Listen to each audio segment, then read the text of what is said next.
जय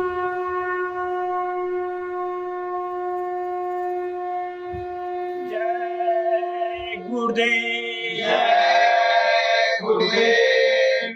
बच्चों चरित्रवान बन जाओ, देश सेवा कर नाम कमाओ, हाथ जोड़ कर विनय हमारी, हो जाओ सब शाकाहारी।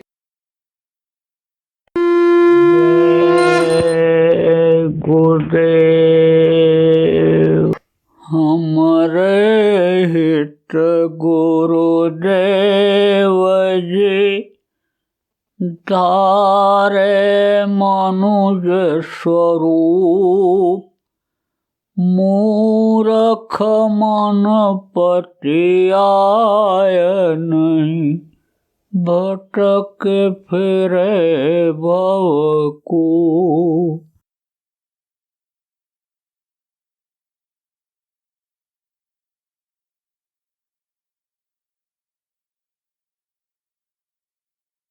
आप ये समझो ऐसी ऐसी बात बोल देते हैं अपने प्रेमी कि आदमी सोचने के लिए मजबूर हो जाता है।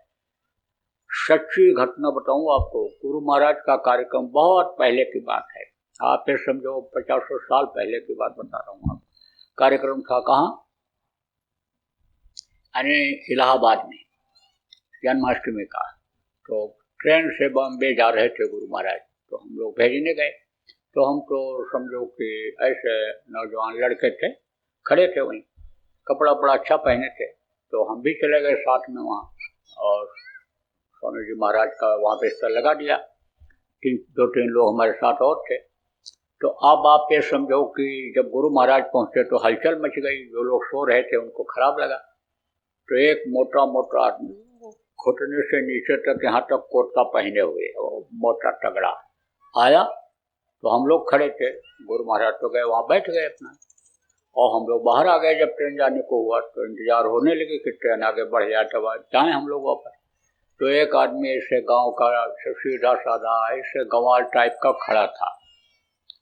तो अब और किसी से तो हिम्मत नहीं किया उसने कुछ पूछने कहने का। उसी से कहा कि यह बाबा तुमको क्या देता है, यह बाबा तुमको क्या बताता है। बाबा के पीछे इस तरह से पड़े हुए।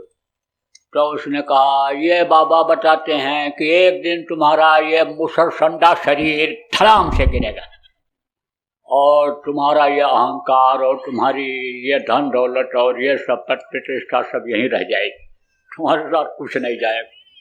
और ऐसे उसका मुंह देखता रहा, सोचता रहा देर तक। तो हमारे साथ जो लोग थे वो तो हंस पड़े, मुंह में हाथ लगा के उधर उस तरह चले गए, और वो ऐसे सोचता रहा, और ये आदमी उसको ऐसे देखता रहा, यह भी उसको देखता रहा। तो आप ये समझो कि ये क्या है, इनके अंदर क्या छिपा हुआ है। आप ये समझो तार होता है बिजली का, तो वो बाहर से नहीं पता चलता है, और जब उसमें करंट दौड़ाया जाता है तो आप देखो कितनी ताकत आती है। प्रेमियों, आप अपने को कमजोर न समझो, प्रचार प्रसार करो, और आपके ऊपर बड़ी दया है। छोटे लोग ही धर्म का काम करते हैं, परिवर्तन करते हैं। और आज आपको हाथरस जिला के इस स्थान पर बता करके जा रहा हूँ कि छोटे छोटे लोग, प्रेमियों, आप जैसे लोग ही इस धरती पर सतयुग ला करके लोगों को दिखा देंगे।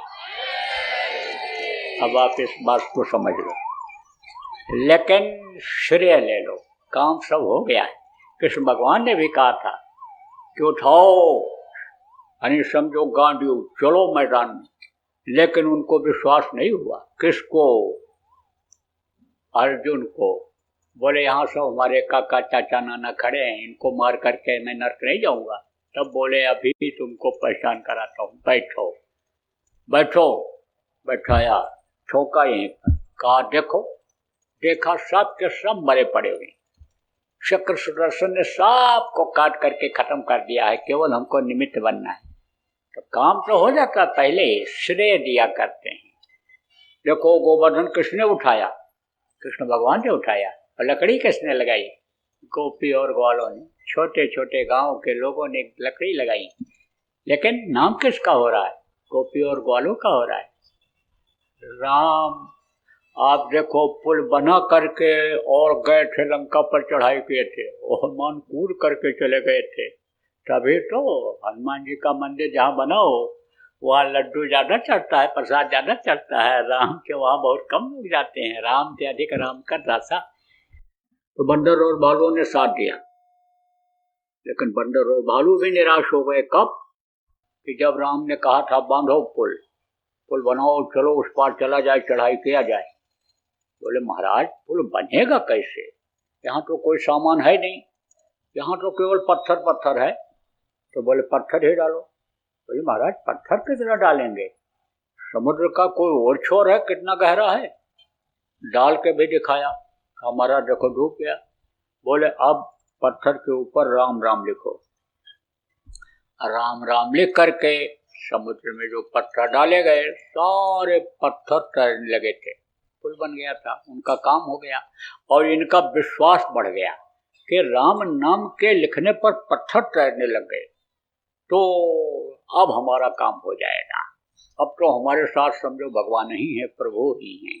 तो उन्होंने राम नाम जगाया, कृष्ण भगवान आए, कृष्ण नाम जगाया उन्होंने। आप देखो कलयुग में सर साहब नाम जगाया कबीर साहब ने। आप देखो इधर आपके शिवदयाल जी महाराज आए, राधा स्वामी नाम उन्होंने जगाया। और हमारे गुरु महाराज आए, जय गुरुदेव नाम जगा दिया उन्होंने। अब जगाया कैसे जाता है यह भी बता दें आपको। कहाँ से जुड़े हुए हो आप लोग, इसका पता आपको नहीं है। उस प्रभु से जुड़े हुए हो, बहुत पतले तार के द्वारा जुड़े हो, देख नहीं सकते हो, वही तार कट जाता है और शरीर धड़ाम से गिर जाता है। और लोग कहते हैं ले जाओ जल्दी जल्दी जल्दी करो, नहीं मिट्टी खराब हो जाएगी। इस समय अगर किसी से कह दो ये तुम्हारा मिट्टी है तो गाली देगा, थप्पड़ भी मार देगा। कमजोर होगा तो कहेगा इसको दिखाई नहीं पड़ता है, मोतियाबिंद हो गया। अंदर अंदर ही कहेगा इस बात को, मोतियाबिंद हो गया। लेकिन फिर उस वक्त पर कोई घर में नहीं रख पाता है। तो आपको समझने की जरूरत है, तार कटते ही होता है। तो जब महापुरुष नाम को जगाते हैं तो पतले तार के द्वारा, उसी तार के द्वारा नाम को जोड़ देते हैं। और उस नाम से जब उस प्रभु को पुकारते हैं तुरंत वो देखता है, तुरंत वो सुनता है। जैसे भाई साहब किसी से कहो तो जल्दी नहीं सुनेगा, नाम लेकर के अगर कहते हो तो तुरंत देखता है। ऐसे ही यानी समझो इस जय गुरुदेव नाम में पूरी शक्ति आज भी है। जगाने वाले गुरु महाराज तो प्रेमियों चले गए इस दुनिया संसार से शरीर छोड़ करके, लेकिन जय गुरुदेव नाम में शक्ति आज भी है और कुछ समय तक अभी यह रहेगी।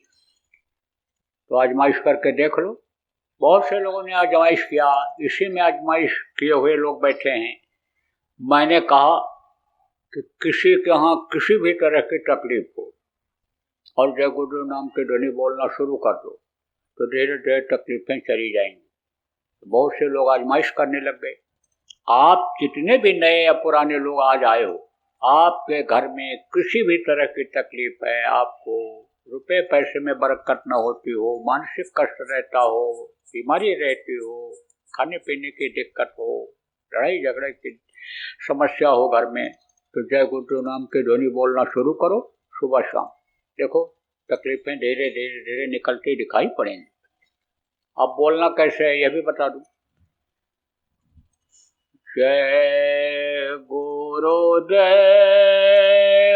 जय गुरुदेव जय गुरुदेव जय जय गुरुदेव।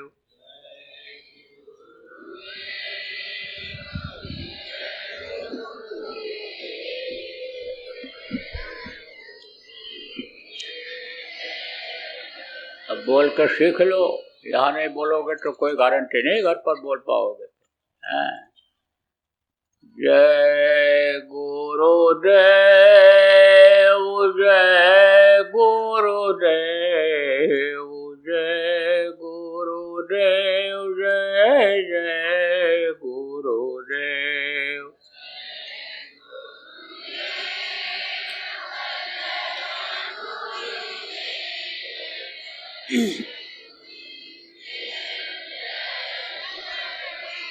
इसी तरह से जय गुरुदेव नाम के ध्वनि सब लोग बोलना और बोलवाना। और घर में अगर किसी को भी तकलीफ हो जाती है तो रात भर जगना पड़ता है, सवारी न मिले तो कंधे पर लाद करके अस्पताल पहुंचाना पड़ता है, सबको कष्ट होता है। तो उनकी भी तकलीफ दूर होनी चाहिए, उसके लिए ये जय गुरुदेव नाम आपको बता दिया। और आपका कष्ट दूर होगा। भौतिक और आध्यात्मिक जो जीवात्मा दुखी है, सूरत तो महा दुखी हम जानी, अभी तक अपने घर मालिक के पास पहुंच नहीं पाई, हमेशा दुखी है। ये देवी देवता के अंदर भी यही जीवात्मा है, वो भी ज्यादा दुखी हैं। मनुष्य शरीर मिलेगा तो तकलीफ झेलनी पड़ेगी, माँ के पेट में रहना पड़ेगा, और समझो कि इसलिए वो दुखी हैं। इसलिए दुखी हैं कि हम प्रभु के पास पहुंचे कैसे, तो बहुत दिनों से दुखी है, ये भी दुख से दूर होगा। देखो संत मत का इतिहास ये बता रहा है कि केवल एक को ही जो पूरे संत रहे हैं आदेश दे करके गए हैं, और लोग जो नामदान देने के लिए आगे बढ़े, नामदान दिए भी, लेकिन वो बढ़ नहीं पाए, आगे नहीं हो पाए। और ये कहीं का आप समझो कि फला फूला है। पीपल, पाकड़ और रसाल 3 पेड़ होते हैं, सीधे बीज अगर गिर जाए तो जमता नहीं, पक्षी खाता है, उसके मुंह से जो बीज गिरता है जमीन में, उसमें जमाव होता है, पौधा बनता है उसका। ऐसे ही जिसको आदेश होता है उसके मुंह से सुनना जरूरी होता है। तो आप बताओगे कोई फायदा नहीं होगा, आप बताना मत किसी को। आप समझो 3 आंख, 3 कान और 3 नाक। नए लोग कहोगे भाई ये कैसे, 2 आंखें ये बाहर, इससे बाहर की चीज दिखाई पड़ती है। 1 आंख अंदर जीवात्मा में, उससे ऊपरी लोगों की चीजें दिखाई पड़ती हैं, जिसको दिव्य दृष्टि, आत्म चक्षु, नेत्र कहते हैं। जब वो खुल जाती है, गंदगी मैल जो जमा है कर्मों की, जब वो हट जाती है तो शिवलोक सीधा दिखाई पड़ता है। इसीलिए शिवलोक, शिवनेत्र उसका नाम रखा महात्माओं ने। तो समझो 2 आंख बाहर, 1 आंख अंदर, 3 आंख, 2 कान ये बाहर और 1 कान अंदर जीवात्मा में। इससे बाहर की आवाज सुनाई पड़ती है, अंदर के कान से ऊपरी लोगों की अनहद वेदवाणी, आकाशवाणी, गुरुवाणी, गैबी आवाज, साउंड जिसको कहते हैं, वो सुनाई पड़ता है। और 3 नाक, नाक एक सुरा के और एक के, इसका अहम काम है, यही हवा को अंदर भेजता है और गंदी हवा को नाक निकालता है। इसका काम 24 घंटे का है। हाथ, पैर, आँख, कान तो ये रुक जाते हैं, लेकिन ये नहीं काम इसका रुकता है नाक का। सोते रहो तो भी श्वास अंदर जाता रहेगा, बाहर निकलेगा, बैठे रहोगे, चलोगे तो भी होगा। एक बार में 1 नाक चलता है, अंदर की तरफ का हवा जाता है उससे, और एक से गर्मी निकलती है थोड़े समय के लिए, 7-8 मिनट, 6 से 10 मिनट के बीच में दोनों चलते हैं। बाकी दोनों लेते हैं गर्मी और ठंडी, और वो निकालते हैं। बाकी ऐसा क्रम अपना बनाए हुए हैं। तो 2 नाक ये बाहर, 1 नाक अंदर जीवात्मा में, 3 नाक, 3 नाक, 3 आँख, 3 कान। अब देखो, न तो मैंने आपका दाढ़ी, मूछ मुड़वाया, बाल कटवाया, और न बाल बढ़ाने के लिए कहा, और न कोई कपड़ा बदलवाया, और न आपका घर छोड़ने के लिए कहता हूँ, न आपको बीवी बच्चों को छोड़ने के लिए कहता हूँ, काम धंधा छोड़ने के लिए कहता हूँ। जहाँ पर आप खाते हो, जिस जाति में, जिस बिरादरी में शाकाहारी भोजन, वहीं पर खाओ। लड़का लड़की का शादी ब्याह जहाँ करते हो वहीं पर करो। ये जरूर कहता हूँ कि जातिवाद, भाईवाद, भतीजावाद, कौमवाद, इसमें मत रहो उन्हीं के बीच में, लेकिन इस तरह से निकलो कि जैसे गुलाब निकल जाता है कांटों के बीच में। तो बहुत से लोग तो लोगों को इसी में फंसा देते हैं। मान सम्मान के चक्कर में आदमी फंस जाता है, धन दौलत लोभ में फंस जाता है आदमी, लेकिन उससे उसका परमार्थी नुकसान हो जाता है। तो जब ये कोई कहे कि भाई तुम तो हमारे साथी हो, हमारे साथ हो, बात तो सब सही है, लेकिन उस समय पर आप समझो कि गुरु की मर्यादा का हनन हो रहा हो, गुरु का नाम की बदनामी हो रही हो, अपने परमार्थ का नुकसान हो रहा हो, तो फिर उसी को मानना चाहिए जो गुरु कह करके गए, जो गुरु बता करके गए कि इसमें मत फंसो, ये सब विनाशकारी चीजें हैं, उसमें मत फंसो। फिर गुरु जिस रास्ते पर चलते थे उस रास्ते पर चलो, गुरु के बताए रास्ते पर चलो। देखो गुरु महाराज कभी किसी का पक्षपात किए, कभी जात पात का भेदभाव कभी रखे? कुछ नहीं, सत्य नहीं रखते हैं। क्यों? क्योंकि संतों की बनाई हुई जाति नहीं है, प्रभु की बनाई हुई ये जाति नहीं है, आदमी की बनाई हुई ये जाति है। जिला है, जवार है, देश है, ये सब कौन बनाता है? कौन नाम रखता है इसका? आदमी रखता है। प्रभु ने क्या बनाया? मानव धर्म बनाया। प्रभु ने क्या बनाया? मानव जाति बनाई। प्रभु ने क्या बनाया? इंसान बनाया। सबकी हड्डी एक जैसी, सबका खून एक जैसा, सबका आँख कान काम करने वाला, टट्टी पेशाब का रास्ता सब एक ही जैसा बनाया है। जीवात्मा सबके अंदर एक जैसी है। तो जो जीवात्माओं को देखता है, प्रेम करता है, वो इसमें नहीं फंसता है। तो आपको तो अपनी जीवात्मा का काम करना है प्रेमियों, जीवात्मा का उद्धार कल्याण करना है। इसमें फंस जाओगे तो रह जाओगे फिर, इसलिए रहो उसी में। शादी ब्याह वहीं करो, भोजन वहीं खाओ।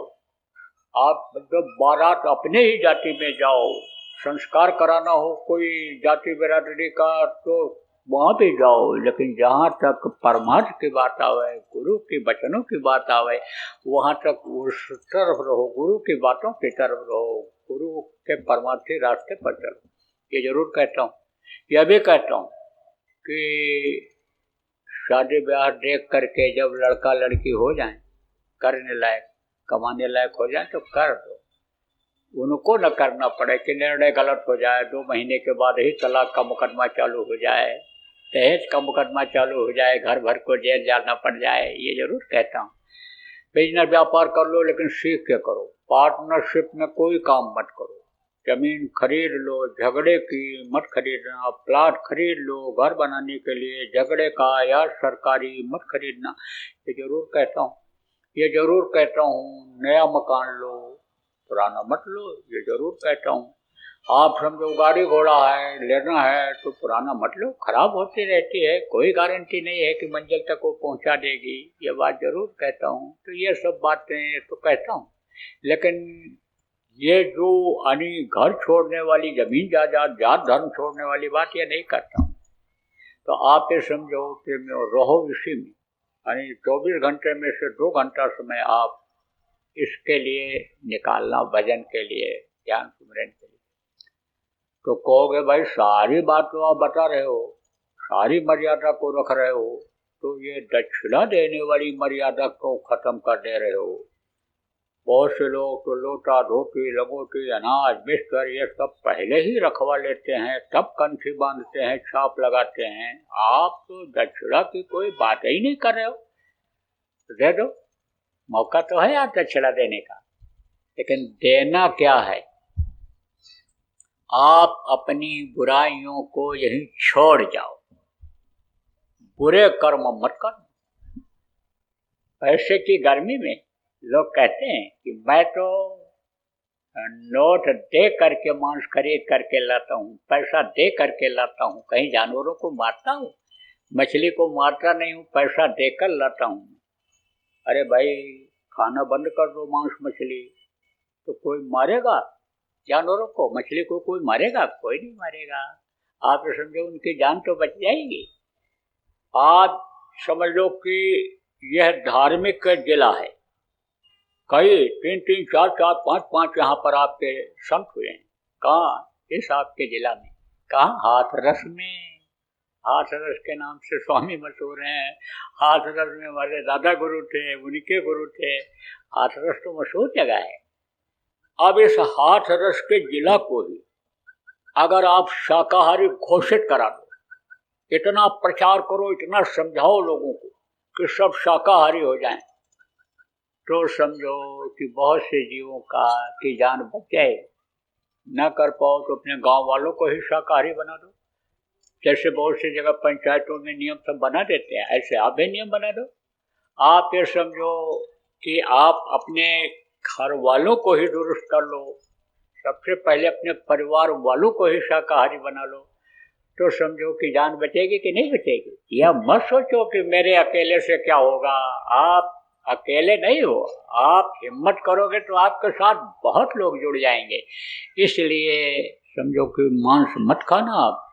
अब आप ये समझो मांस काटने वाले को, लाने वाले को, पकाने वाले को, खाने खिलाने वाले को, सबको पाप लगता है। इसलिए बच्चियों अब घर में नहीं आना चाहिए, प्रेम से समझा लेना, 2 बात भी सुन लेना, उनका पैर भी छू लेना, जो मांस पकाने के लिए कहेंगे तो मान जाएंगे।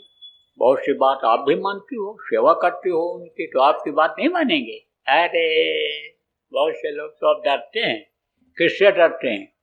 वो जो बहुएं आती हैं फटा पैंट पहनती हैं, वो जो जांघिया बनियान पहनती हैं, पुरानी सास को, अनपढ़ों को समझती ही नहीं है कि ये हमारी सास हैं, फन फन घरों में करती हैं, उनसे डरते हैं। ससुर जी लोग भी डरते हैं कि रोटी बंद कर देगी अगर इसको कुछ कहेंगे बोलेंगे तो आपको समझने की ज़रूरत है। प्यार से समझा लो, प्यार से समझा लो तो छूट जाएगा, छोड़ देंगे।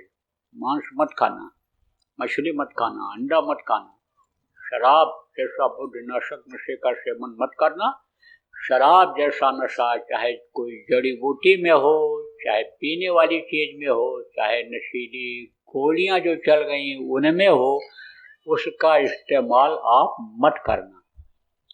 बाकी आपको छूट है, 4 रोटी की जगह 40 रोटी खा लो, लेकिन हजम कर सको तब। थाली भर चावल की जगह थारा भर चावल खा लो, लेकिन हजम कर सको तब। पूरी छूट है आपको।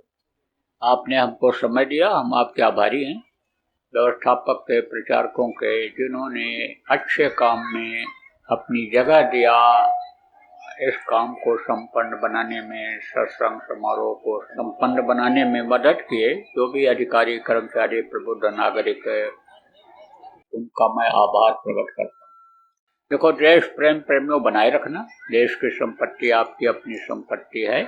आपकी वजह से देश का कुछ नुकसान न हो, आपकी वजह से किसी का कोई नुकसान न हो, ये हमेशा ध्यान रखना है। किसी जाति की निंदा नहीं, किसी धर्म की निंदा नहीं, किसी धार्मिक किताब की निंदा नहीं, किसी की निंदा बुराई आप मत करो। अपने काम से काम रखो, शाकाहारी रहो, नशा मुक्त रहो, आप भजन करते रहो, शाकाहारी लोगों को बनाने का काम करते रहो। हो सके किसी की मदद कर दो, बुरा मत चाहो उसका, भूखा दुखा जाए रोटी खिला दो, पानी पिला दो। अधिकारियों कर्मचारियों का सम्मान करो, उनके काम में बाधा मत डालो। हो सके तो आप उनकी मदद ही करो। बोलो जय गुरुदेव।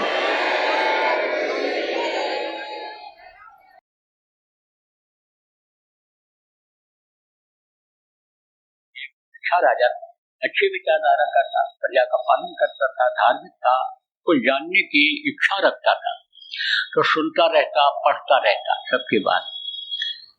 अब उसको यह जानकारी हो गई कि प्रभु है, जैसे अनुभव होता है, प्रभु की ताकत होती है, ताकत का अनुभव होता है। वो ताकत को देखा नहीं जा सकता है। जैसे ये बिजली का तार है, तो आप ये समझो इसमें कितनी ताकत है, ये आपको नहीं पता है। बल्ब कैसे जलता है? जब ताकत मिलती है, पावर मिलता है उसको, तब जलता है, पंखा चलता है। लेकिन खाली तार को देखोगे, जब देखोगे तो उसको, लेकिन अनुभव नहीं कर पाओगे। ऐसे ही प्रभु जो है वो अनुभव की चीज होता है। तो वो सोचता रहता था ज्ञान कैसे मिलेगा। कोई आता था तो कहता था ज्ञान कैसे मिलेगा, ज्ञानी मैं कैसे हो सकता हूँ। ज्ञान का मतलब वही ऊपरी चीजों की जानकारी, तत्वों की जानकारी, ऊपरी तत्वों। तो कोई कहता तीरथ चले जाओ, तो कोई कहता जाओ जल चढ़ाओ, कोई कहता मंदिर में प्रसाद चढ़ाओ, कोई कहता आरती करियो, कोई कहता जाओ नदियों में स्नान करियो। सब किया उसने, लेकिन शांति उसको नहीं मिली, संतुष्टि उसको नहीं मिली। फिर पंडित जी उनके यहाँ आते थे पूजा करने के लिए। एक दिन उनसे पूछा, पंडित जी से पूछा कि यानी समझो कि कैसे मुक्ति मिलेगी, कैसे यानी समझो कि शांति मिलेगी, किस तरह से बोध होगा। तब उन्होंने कहा कि भागवत पढ़ो, भागवत कराओ। भागवत कराया, 7 दिन अब उन्होंने सब उदाहरण दिया कि परीक्षित का ऐसे हुआ, उनका ऐसे हुआ, भागवत से ये लाभ मिला, यही जानकारी उनको थी। तो कहा आपका भी उद्धार उसी से हो जाएगा जब उन लोगों का हो गया जिनका इतिहास में नाम लिखा हुआ था, बताया, तो आपका भी हो जाएगा। कुछ नहीं हुआ, कुछ नहीं हुआ। कहा ना, पोथी पढ़ पढ़ जगमुआ पंडित भयानक, उससे कुछ नहीं। आप ये समझो, ढाई अक्षर वही जो बताया आपको, शब्द साधा बाधा, शब्द का ज्ञान जब होता है, शब्द का बोध जब होता है तब होता है। तो कुछ नहीं हुआ। तब फिर कहा पंडित जी से, पंडित जी कुछ नहीं हुआ, आपने जो भी बताया आप पर हमको विश्वास है, आपसे पूजा पाठ इसीलिए कराता हूँ, कोई चीज पूछता हूँ आप बताते हो। तो ये जो विद्याएं हैं, ज्योतिष है, हस्तरेखा है, ये सब ये जो गणना है, इससे भी आदमी को जानकारी हो जाती है तो फायदा मिल जाता है। लेकिन किसमें फायदा होता है? दुनिया की चीजों में फायदा होता है। दुनिया की चीजें मिल जाती हैं, जो नाशमान है, जिसको छोड़ना है, जहाँ जाना है अपने देश, अपने घर, उसकी जानकारी इससे नहीं हो पाती है। पंडित जी को इन चीजों की जानकारी थी। और आजकल लोग ज्यादातर इन्हीं चीजों की इच्छा रखते हैं कि धन हो जाए, व्यापार बढ़ जाए, नौकरी में तरक्की हो जाए, दुश्मन का हार हो जाए और ये हो जाए। इसीलिए आंतरिक तांत्रिक और ये जो इस तरह के लोग होते हैं, कोई कंठी लटका देता है गले में, रुद्राक्ष पहनो, कोई अंगुली में कहता है ये हीरा पहन लो, मोती पहन लो, नीलम पहन लो, ये कर लो, यही सब कराते हैं लालच में, दुनिया की चीजों। और आप ये समझो, ऐसे ही पंडित जी से फायदा होता था, पूजा पाठ राजा कराता था। तो एक दिन बड़ा दुखी होकर बोला, कहा कि कुछ नहीं हुआ, बहुत मैं परेशान हूँ इस बात के लिए। तो जब आदमी के अंदर परेशानी होती है तो कहा ना कि ये जीवात्मा सबकी उस मालिक से जुड़ी हुई है, तो किसी न किसी रूप में आवाज वहां पहुंच जाती है। तो उसने कहा अच्छा हम सोच के बताएंगे। तब पंडित जी ने दूसरे दिन बताया, कहा कि एक महात्मा रहते हैं, चुपचाप ध्यान लगाए रहते हैं, भजन करते रहते हैं, और वो हमको बहुत अच्छे लगे, क्योंकि वो जब धार उतरती है धार जब वो उतरती है तब छिपा नहीं रह जाता है, छिपा नहीं रह जाता है धार। अब ये धार सब पर उतरती भी नहीं है, धार के लिए जो कोशिश करता है उस पर उतरती है और पता चल जाता है, चेहरा मोहरा रंग रूप में कुछ और दिखाई पड़ने लगता है। तो पंडित जी अपने संयम नियम के तो पक्के थे ही, यानी गंदगी ज्यादा थी नहीं उनकी। कोई भी पूजा पाठ करे, किसी भी देवी देवता का करे, नियम से करे, झूठ न बोले, बेईमानी न करे, चोरी न करे, ठगी न करे, किसी को तकलीफ न दे, सेवा भाव रखे, परोपकार रखे, तो भी अन्य लोगों से उसका मन साफ रहेगा, उसके कर्म खराब जमा नहीं होंगे। तो आचरण के शुद्ध तो थे ही, पहचान गए, वो पहचान गए कि ये सिद्ध पुरुष लगते हैं। तो कहा कि महाराज उनसे पूछा जाए। तो कहे कि तो उनको बुलवा लो। बोले कि वो आएंगे नहीं, ऐसे कहीं नहीं जाते हैं, कहीं नहीं जाते हैं, और आप यहाँ तो आएंगे ही नहीं, क्योंकि आप यहाँ तो राज द्वारे साध जन, तीन बात को जाएं, क्या माया क्या मीठा क्या मान। राजा लोगों के यहाँ सम्मान बहुत मिलता था, मीठा खूब बढ़िया खाने को मिलता था, और चलते समय दक्षिणा मिल जाता था, तो इसीलिए जाते थे। बोले महाराज जिसको कछु न चाहिए सोई शहंशाह, चाह गई चिंता गई, मनवा बेपरवाह। उनका तो मनवा बेपरवाह है, मिल जाता है तो खा लेते हैं, नहीं मिलता है तो भूख ही खा लेते हैं। समझो कि वो रोटी नहीं मिलती तो भूख खा करके सब्र कर लेते हैं, वो तो मिल गया तो लंगोटी लगा लिया, नहीं तो नंगे भी रह जाते हैं। वो तो आपके यहाँ ऐसे नहीं आएंगे। तब राजा ने सोचा कि ग्रंथों में लिखा हुआ है कि मान रखते हैं, सम्मान यानी समझो कि यानी कद्र करते हैं किसकी, यानी भावना की। अगर हम दीन होकर के उनको बुलाएंगे तो आ सकते हैं। तब उन्होंने कहा, अपना आदमी भेजा उनके साथ और कहा जाओ, कहो आकर के हमको दर्शन दे जाए। हम परिस्थितियों में घिरे हुए हैं और हम आएंगे तो हमारे साथ और लोग आएंगे, और फिर जो है आपके इस काम में, जिस काम में आप लगे हुए हो, ध्यान में लगे रहते हो, प्रभु को याद करते रहते हो, उसमें बाधा पड़ जाए। कहा कि जाओ, जब कहोगे, इस बात को कहोगे, अपने आदमी से कहा, भेजा अपने नजदीकी सेवादार को, तब महात्मा जी आ जाएंगे। आप समझो मान रखेंगे, इच्छा को वो पहचान जाएंगे। तो आ गए महात्मा जी। महात्मा जी आए भाई बुलाने पर। राजा ने हार्दिक इच्छा व्यक्त किया कि आ जाए, तो आ गए। तो पूछा यही सवाल, महाराज बहुत कुछ किया लेकिन शांति नहीं मिली, उद्धार का कोई रास्ता नहीं दिखाई पड़ा, मुक्ति मोक्ष का कोई रास्ता नहीं दिखाई पड़ा। तो बोले राजा, महात्मा जी बोले कि 1 मिनट के लिए तू अपना अधिकार मुझे दे दे। तो बोले दे दिया, जो मैं कहूं वो होने दो। बोले ठीक है। सोचा 1 मिनट में क्या कहेंगे या कर लेंगे ये। तो वहीं पर खड़ा हुआ था सिपाही। सिपाही से कहा कि पंडित जी को बांध दो। तो पंडित जी तो वहां थे ही, पंडित जी ने बताया था, पंडित जी के साथ वो आए थे। कहा पंडित जी को बांध दो, हाथ पैर इनका। बांध दिया और कहा अब राजा को बांध दो। राजा भी बंध गए। तो पंडित जी से कहा कि राजा को खोलो। कहा अब हम कैसे खोलें, हमारा भी हाथ पैर बंधा हुआ तो हम कैसे खोल पाएंगे। राजा से कहा राजा साहब आप खोल दीजिए। अरे बोले मैं भी बंधा पड़ा हूं, मैं कहां से खोल पाऊंगा। तो जो बंधन में है, कौन बंधन में, ये जितने भी नीचे के लोग हैं, इनमें जितने भी जीव हैं, सब बंधन, चाहे ये मृत्यु लोक हो, चाहे स्वर्ग लोक हो, चाहे गंधर्व लोक हो, चाहे वैकुंठ लोक हो, चाहे आप ये समझो कि ये काल का लोक हो, चाहे ब्रह्म का लोक हो, ये सब बंधन में। ये मुक्त नहीं है कि ये चाहे तो निकल जाए हो जाए।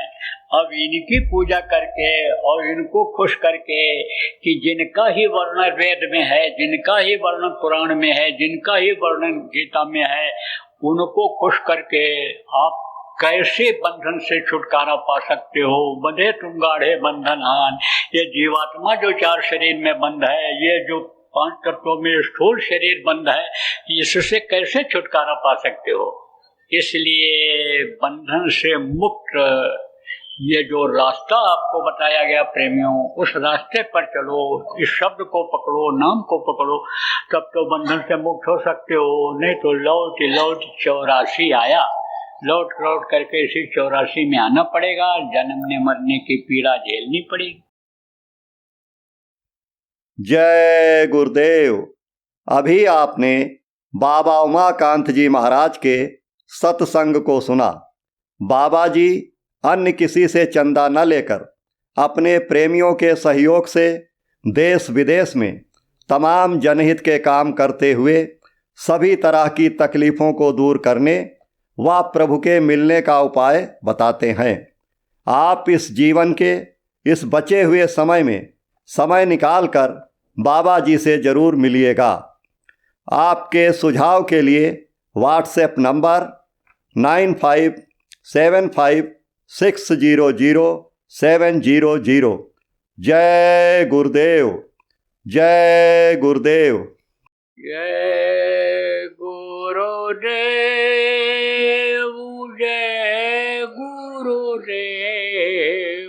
जय गुरुदेव, जय गुरुदेव, जय जय गुरुदेव।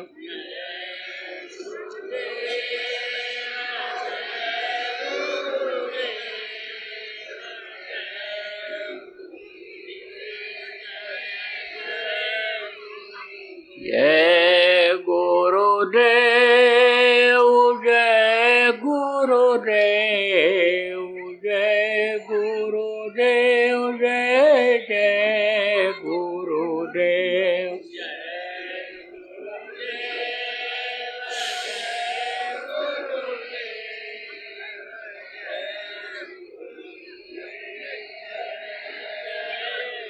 जय